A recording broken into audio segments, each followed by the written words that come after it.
Bien, bonjour à tous. Merci d'assister aussi nombreux à cette conférence sur la stratégie du poulpe et autres exemples de bio-inspiration, parce que voilà, depuis des millions d'années, les animaux ont développé des comportements très innovants pour s'adapter à leur environnement au mieux et aussi pour faire face aux menaces. Et nous, humains, nous aurions probablement besoin de nous inspirer de ces modèles vertueux. Voilà le sujet que nous allons aborder avec Emmanuel Joseph Dailly. Donc, vous êtes anthropologue de formation, vous dirigez un laboratoire de recherche et de prospective, vous êtes conférencière, formatrice, chargée d'enseignement dans de grandes écoles. Vous êtes auteur de plusieurs ouvrages, dont celui dont nous allons parler plus spécifiquement maintenant, La stratégie du poulpe, qui est paru aux éditions Erol et que vous dédicacerez à l'issue de nos échanges. Alors peut-être, Emmanuel, comme première question, pourquoi ce titre et pourquoi avoir voulu mettre le poulpe à l'honneur? Qu'est-ce qui vous plaît chez le poulpe? Alors, il était important de trouver un animal, déjà qu'il ne soit pas un primate, parce qu'on a l'habitude que le primate ressemble beaucoup à l'homme et puisse nous inspirer. J'avais l'intention de trouver un animal qui n'avait pas forcément eu toujours un bon capital sympathie. Quand on était enfant, on a parfois lu Jules Verne, Victor Hugo, Melville. On a eu l'habitude de percevoir la pieuvre comme quelque chose de menaçant, un gros animal avec des tentacules effrayantes. Et depuis quelques années, le poulpe a quand même un capital sympathie important. Maintenant, on trouve même parfois des petites figurines de poulpe, des peluches. C'est redevenu un animal sympathique. Et surtout, il a ce symbolisme incroyable pour nos organisations, pour nos vies, pour notre développement personnel, à savoir qu'il est capable de se réparer. S'il est amputé d'un tentacule, d'un bras, il est capable de se régénérer. Ça veut dire que le tentacule va repousser. Il a 3 cœurs et on a longtemps cru qu'il avait 9 cerveaux, c'est-à-dire un cerveau central et des cerveaux dans les tentacules. On sait aujourd'hui que ce ne sont pas vraiment des cerveaux dans les tentacules, mais qu'il a des capteurs sensoriels par millions. Donc il est extrêmement perceptif, très sensible. J'avais envie de trouver un animal qui symbolise aussi la sensibilité qu'on a perdue, ça veut dire l'utilisation des sens qu'on a beaucoup moins qu'avant, on utilise beaucoup moins nos sens. Il a cette capacité à l'agilité, il peut être bipède, vivre dans l'eau mais aussi sortir, il peut se transformer en pierre, il peut se transformer en un autre animal pour séduire une femelle par exemple. Donc il a une multitude de facettes épatantes, il a un sang bleu, il a une mort programmée, ça veut dire que c'est un des seuls animaux du vivant qui a une mort programmée, ça veut dire que la femelle meurt exactement quand les œufs vont éclore. Donc pour toutes ces raisons d'agilité, de capacité à se renouveler, de résilience, d'aptitude à se métamorphoser, à se transformer, c'est un symbole formidable pour nos organisations et pour nous en tant qu'humains. Absolument. Alors, il y en a bien évidemment d'autres. Donc, je vous propose peut-être que nous prenions quelques exemples d'animaux dont nous pourrions nous inspirer pour changer nos comportements. Et par exemple, est-ce que nous pouvons parler du gorille? Qu'est-ce qu'il symbolise, le gorille? Quelle est sa force? Alors, le gorille, on l'imagine un peu comme à l'époque on imaginait les managers d'équipes avec une certaine assise, une certaine autorité aussi installée dans le clan. Aujourd'hui, les recherches qui ont notamment été menées par Frans de Waal, qui est primatologue, montrent que le gorille, sa puissance, elle réside dans sa douceur. Et ça, c'est quelque chose qui a métamorphosé finalement l'univers de la recherche sur les primates, parce qu'on comprend que pour être mâle ou femelle alpha, d'ailleurs, il ne s'agit plus de mener le groupe avec soit de la violence, soit un autoritarisme, soit du pouvoir, mais beaucoup plus avec une capacité de négociation interpersonnelle, une capacité à savoir fédérer un collectif, une capacité à amener la troupe avec soi, une aptitude aussi à partager le pouvoir, à partager l'estrade, comme on dit parfois dans les organisations.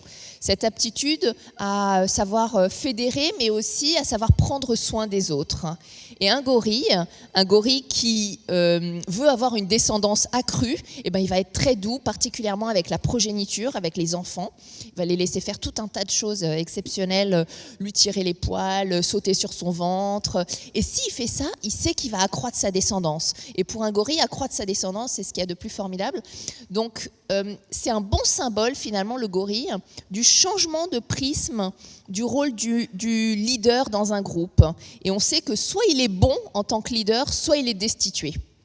Et c'est la même chose d'ailleurs chez les pigeons, par exemple. Soit le pigeon est bon, un bon leader, soit le clan ne l'assume plus et lui dit, voilà, tu pars, tu n'es plus notre leader. Et ça, c'est un symbole quand même fort.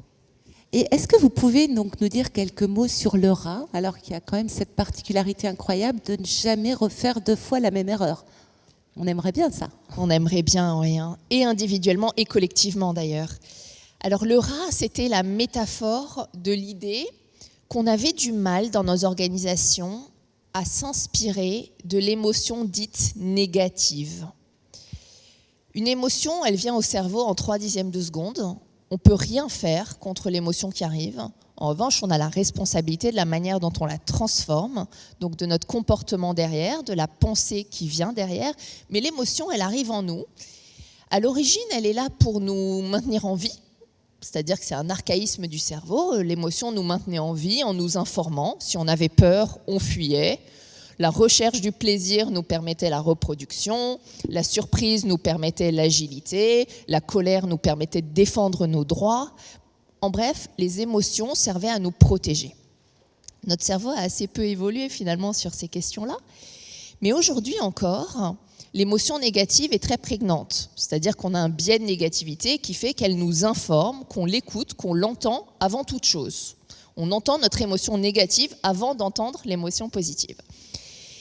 Et dans nos organisations, dans nos vies, on a beaucoup de mal à capitaliser sur ces émotions dites négatives. Ça veut dire à en retirer quelque chose collectivement. Si on a honte, professionnellement, on ne le partage pas forcément avec son équipe. Si on a peur, pas forcément non plus. Parce qu'on a peu appris à le faire, on a peu appris à transformer ces émotions-là. Et surtout, elles sont encore perçues comme quelque chose de négatif. Alors qu'il n'y a pas de positif ou de négatif dans l'émotion. Il y a l'émotion qui est là, dans nos organisations. Et le rat, ce qu'il a de formidable, c'est que comme nous, les humains, il a ce qu'on appelle la perception du regret. Donc un regret, c'est l'idée que notre choix aurait pu se porter sur une autre solution, qu'on aurait pu faire autrement. C'est ça, un regret. Et du coup, à quoi ça sert le regret ? Ça sert à nous préserver de refaire la même erreur. Ça sert finalement à améliorer nos actes, à améliorer nos comportements, à préserver aussi notre énergie dans l'action. Donc c'est une émotion qui est extrêmement utile dans la progression. Sauf que de manière collective, dans nos organisations, on partage très rarement ses regrets avec ses collègues. On se réunit peu en équipe pour dire « quel a été ton regret cette semaine ? Qu'est-ce que tu aurais pu faire différemment ? Qu'est-ce que tu aurais pu mieux faire ?» Ça arrive de plus en plus. On commence à creuser ces questions-là, mais ça reste relativement rare. Il y a une chercheuse qui s'appelle Brené Brown, qui travaille au Texas, qui travaille beaucoup sur l'utilisation de la honte en leadership, de ces sujets-là. Et le rat, ce qu'il a de fabuleux, c'est qu'il ne refait jamais 2 fois la même erreur.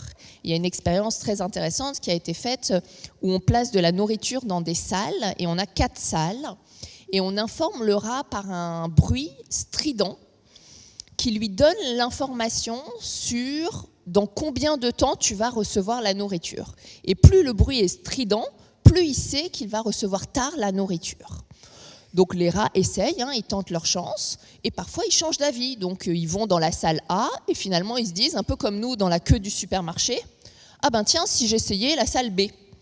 Et quand ils arrivent dans la salle B, s'ils s'aperçoivent au son que la nourriture arrivera finalement plus tard que ce qu'ils avaient prévu dans la salle A, ils ressentent cette émotion de regret, c'est prouvé par l'imagerie médicale, et quand ils la ressentent, ils pensent à leur choix et à la manière dont ils auraient pu faire autrement.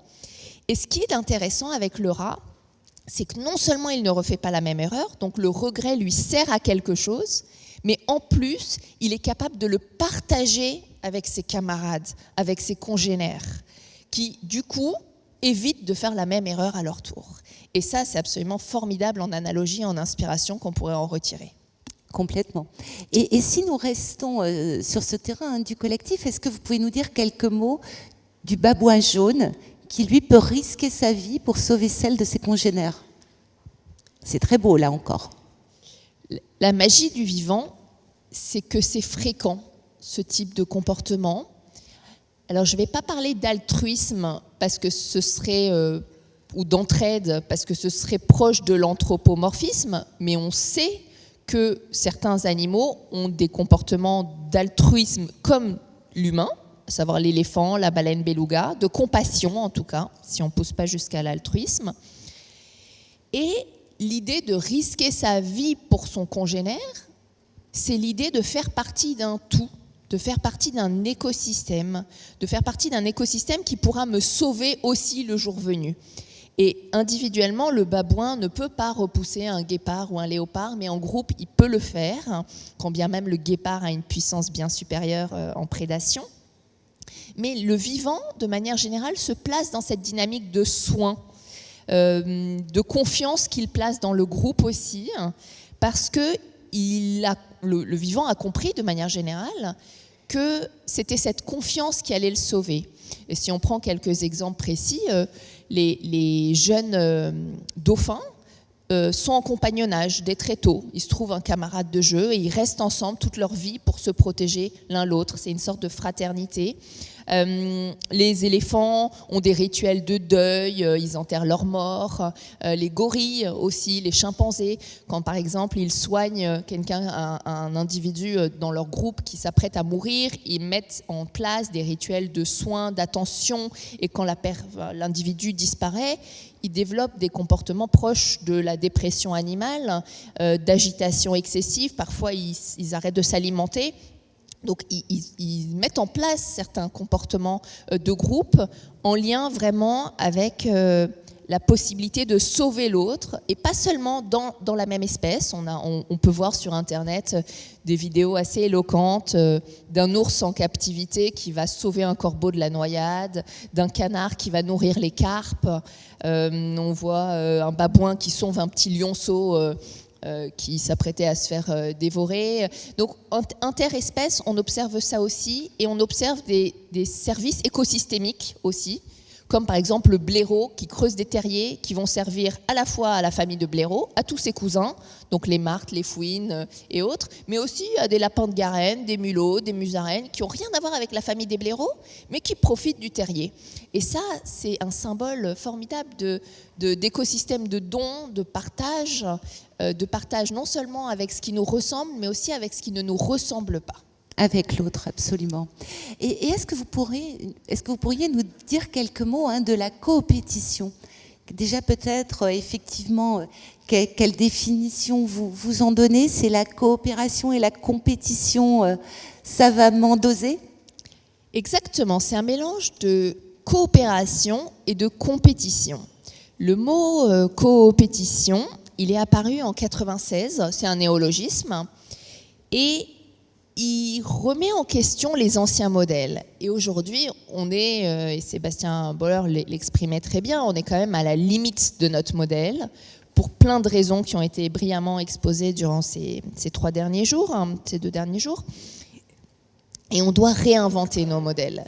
Et la coopétition du vivant, ça a ça de magique, c'est que des compétiteurs peuvent s'allier pour un objectif commun.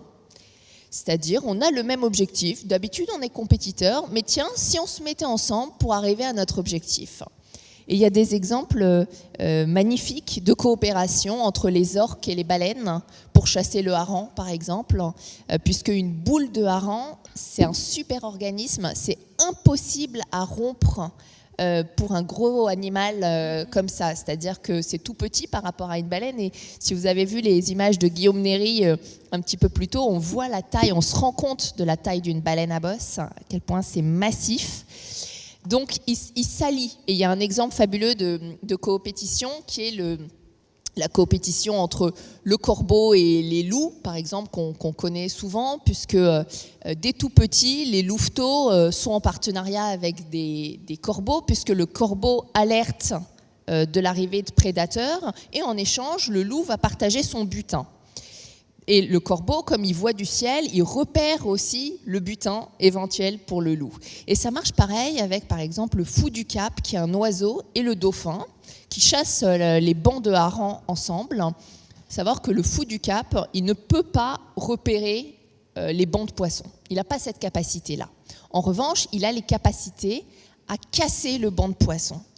Et ce qu'ils vont faire, c'est que le dauphin va repérer grâce à ses sonars les bancs de poissons, il va essayer de les diriger vers les fous du Cap, qui sont ces oiseaux avec un bec très pointu, aérodynamiquement profilé, qui leur permet de plonger à pic. Et quand il a repéré les bancs de poissons, il avertit l'oiseau par des sauts dans la mer, et l'oiseau va plonger au péril de sa vie pour casser la boule de poisson, c'est-à-dire le banc de poisson. Et il ne pêche pas à ce moment-là. Il le fait en échange du service rendu par le dauphin. Donc le dauphin ramène le banc de poisson et l'oiseau casse la boule. Et là, tout le monde peut se régaler avec un festin. Donc ça marche vraiment ensemble. Très bien, merci beaucoup. Moi, il y a quand même une autre question que j'avais envie de vous poser, parce qu'à la lecture de votre livre, on découvre que le monde du vivant apprend en jouant. Donc j'ai presque envie de vous demander, mais à quel moment et pourquoi est-ce qu'on perd cette capacité à jouer et à nous émerveiller? Parce que c'est aussi une idée qui est très jolie. Apprendre en jouant. Alors, le vivant apprend de maintes manières différentes, en jouant, en imitant, en transmettant, via du mentoring, via de la pratique, via de la persévérance. Et la recherche du plaisir est quelque chose de très commune dans le vivant. La recherche du plaisir dans l'apprentissage, ça veut dire jouer en s'amusant, en quelque sorte. Et d'ailleurs, la recherche du plaisir pour le plaisir existe aussi dans le monde animal. Il n'y a pas toujours un objectif précis dans le monde animal à la recherche du plaisir. Et nous, c'est vrai qu'on a longtemps, on a changé de direction sur ces questions-là. On a voulu apprendre pendant longtemps, et on vient d'une tradition où il fallait apprendre plutôt dans le déplaisir. Il n'y avait pas cette notion de plaisir dans l'apprentissage. On était dans l'idée de la brimade, parfois de l'humiliation aussi, dans notre tradition, dans les apprentissages. On avait peur aussi de la notion de jeu, de hasard. C'était pas des choses qui rentraient dans nos cursus éducatifs. Et puis il y a eu une modification, du moins dans l'apprentissage pour les adultes, dans la formation pour les adultes, où il y a eu toute une période où on disait qu'il ne fallait apprendre que dans le plaisir. Et en fait, il me semble que la juste mesure est entre les deux. Il y a une notion importante dans le vivant qui est la difficulté désirable, à savoir qu'on sait aujourd'hui que pour apprendre, il faut que la difficulté soit là, mais à un niveau non repoussant, c'est-à-dire à un niveau qu'on accepte. Et le vivant le met très bien en œuvre dans la manière dont les mamans animaux notamment transmettent à leurs enfants, que ce soit pour apprendre à ouvrir une noix de cajou. C'est très dur à ouvrir une noix de cajou. Les petits singes y mettent jusqu'à 5 ans. C'est extrêmement solide. Ou bien dans la manière dont l'orque apprend à chasser à son petit. Et ce livre-là, tout entier, c'était l'idée de retrouver notre capacité d'émerveillement. Retrouver des yeux d'enfant par rapport aux choses. Quand on regarde une toile d'araignée, c'est une prouesse géométrique de la nature. Le fil d'une toile d'araignée est 40 fois plus solide que le plus solide des aciers. Donc les chercheurs du monde entier essayent de comprendre comment on peut être aussi élastique et aussi solide à la fois. Et quand est-ce qu'on a regardé une toile d'araignée pour la dernière fois? Si vous pouvez lever la main, qui a regardé une toile d'araignée pour la dernière fois? Ouais, et ben parce que vous savez vous émerveiller. On a un petit peu peur encore des araignées. Moi, je vois ça comme ça, vu la réaction du public. On a oublié de s'émerveiller. Et l'idée de la stratégie du poulpe, c'était aussi de retrouver ces yeux-là et cette capacité-là, parce qu'elle permet plein de choses. Et c'est formidable. Peut-être une dernière question avant de prendre celle du public. Un autre élément que vous mentionnez, c'est l'importance du rire, l'importance du sourire. Vous dites nous sommes des êtres d'émotion. Mais est-ce que finalement on ne nous apprend pas, là aussi, au quotidien, dans différentes organisations, à masquer ces émotions ? C'est très juste. On nous a appris, et d'ailleurs différemment dans une approche de genre, pas toujours de la même façon pour les femmes et les hommes, on nous a appris à, entre guillemets, gérer des émotions. C'est un mot qu'on utilise, gérer l'émotion. Exactement. Alors que l'émotion, comme on le mentionnait tout à l'heure, c'est un principe biologique qui vient à nous et qu'on ne contrôle pas. Néanmoins, on contrôle ce qu'on en fait après. Et elle est utile, l'émotion. Elle est utile, elle vient nous informer d'un besoin, potentiellement d'un besoin non assouvi. J'ai peur en traversant la rue, mes jambes vont se mettre en mouvement pour reculer, je ne vais même pas en avoir conscience. Donc la perception consciente d'une émotion arrive bien après que l'émotion arrive à mon cerveau.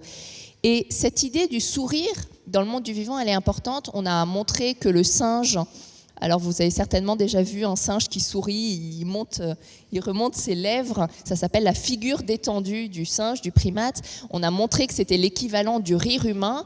Et pourquoi ils l'utilisent ? Alors certaines espèces l'utilisent bien plus que d'autres, le rire, mais c'est pour casser la tension au sein des clans, se relaxer eux-mêmes, ils s'auto-relaxent en quelque sorte. Le chien le fait, le chien, certaines races peuvent sourire. Peut-être que votre chien peut vous sourire. Certaines races le font beaucoup plus que d'autres. Et ça a aussi une influence sur la vie en groupe, le sourire. On le voit notamment chez les orang-outans. Il démine certaines tensions de groupe. C'est une forme de communication. Ça évite le conflit. Ça crée des rapprochements, des alliances. Un petit peu comme chez nous, les humains, finalement. Et surtout, il y a l'idée du mimétisme. Quand on voit sourire, on a envie de sourire. On a des neurones miroirs qui font qu'on fonctionne en résonance. Et la magie du vivant, ça, l'a très bien compris. Formidable. Alors, avez-vous des questions ? On peut effectivement vous applaudir. C'est un très très bel ouvrage, donc Emmanuel Joseph Dailly va dédicacer dans quelques minutes, mais on peut peut-être consacrer les quelques minutes qu'il nous restent dans cette conférence. Oui, j'ai une question sur la gauche, on vous écoute. Merci beaucoup. Oui. Allez-y. Merci beaucoup pour cette conférence qui m'a beaucoup apporté. Et le début de votre conférence m'a fait penser à un film que je souhaiterais vous partager, que vous connaissez probablement et qui m'a ému profondément. Et quand j'y pense, ça me fait toujours le même effet. C'est La sagesse du poulpe. J'ai trouvé ce film extraordinaire et vraiment un mimétisme avec l'être humain et une particularité de ressemblance étonnante. Et donc le début de votre conférence m'a fait ressentir la même émotion. Voilà, je voulais vous remercier surtout. Merci. On retrouve le poulpe. Alors, est-ce qu'il y a une autre question ? Oui, sur la gauche. Bonjour. Bonjour, merci beaucoup. J'ai beaucoup apprécié votre présentation aussi. Et j'ai une question sur la théorie de la, je suppose que c'est traduit en français, de l'esprit. La théorie de l'esprit, je mentionne pour les personnes peut-être qui ne savent pas, c'est la théorie de capacité de projeter les intentions des autres êtres. Et en général, on dit que l'être humain est évidemment beaucoup plus évolué que tous les autres êtres et on arrive à une capacité de 5 niveaux. Par exemple, moi, je comprends que toi, tu veux que lui, il entend faire ça. Et on dit que les animaux arrivent seulement à un niveau, le premier niveau de la théorie de l'esprit. Et je crois, je suis certain d'ailleurs, que la majorité des propriétaires des animaux domestiques peuvent assurer que ce n'est pas le cas. Est-ce que vos recherches est-ce que vous avez travaillé sur ça du tout? Est-ce que vous avez des commentaires sur ça? C'est un sujet qui m'appassionne et j'aimerais vos commentaires. Merci. Merci, monsieur. Merci. Alors, merci pour cette question. C'est passionnant. Je ne suis pas sûre de savoir répondre au juste niveau. Il y a une vraie question sur l'intentionnalité animale, de manière générale. Il y a une précaution dès qu'on touche par parallélisme entre l'humain et l'animal. Il y a une vraie précaution d'anthropomorphisme et de vigilance à avoir pour ne pas projeter des mécanismes humains sur les animaux ou d'ailleurs les végétaux, parce que moi j'ai choisi d'englober le vivant avec les végétaux qui ont aussi des mécanismes incroyables de communication et de synchronisation. Je partage votre point sur les niveaux et sur probablement, sans avoir pu voir de recherche sur ces sujets, parce que c'est un sujet extrêmement délicat à toucher du doigt. Et je crois pouvoir dire qu'il y a assez peu de recherche sur ça, en tout cas en miroir de cette théorie-là. Néanmoins, les intentions sont toujours difficiles à percevoir. Par exemple, je vais vous donner un exemple, l'abeille arrête de consommer les ressources avant qu'elle ne s'épuise. Quelle est son intention derrière ça? Est-ce qu'elle reçoit un signal biologique qu'il faut arrêter de le faire? Est-ce qu'elle se dit, ben non, ça va s'épuiser, donc j'arrête de le faire? C'est très complexe à toucher du doigt. Mais dans les deux cas, c'est intéressant à percevoir comme élément. Merci beaucoup. Pas d'autres questions? Si, sur la droite, effectivement. Le micro arrive de suite. Bonjour. Bonjour. Est-ce que les poulpes seraient capables de plus vivre dans l'eau plus tard? Merci pour cette belle question. Eh bien oui, on a parlé tellement de catastrophes tout à l'heure. Alors, le poulpe est capable de sortir de l'eau. Et d'ailleurs, dans le très beau documentaire dont Madame parlait tout à l'heure, La sagesse de la pieuvre, qui a été un des Oscars d'Hollywood récemment, on voit le poulpe à un moment sortir de l'eau. Il y a beaucoup de belles vidéos sur des poulpes où on les voit être capables de faire ce mouvement. Vivre à l'extérieur de l'eau, ce ne sera pas possible. C'est un animal, le poulpe, qui date de plus de 500 millions d'années. Et on le sait parce qu'il a un bec, le poulpe. Il a un bec et du coup, parce qu'il a un bec, il y a des fossiles de son bec qui existent et on date les fossiles de plus de 500 millions d'années. Donc c'est très vieux. Et il a toujours vécu dans l'eau jusqu'à maintenant. Voilà. Eh bien, écoutez, nous avons commencé par le poulpe et on conclut avec le poulpe. Et on vous laisse, Emmanuel, aller dédicacer votre ouvrage. On vous applaudit très fort. Merci.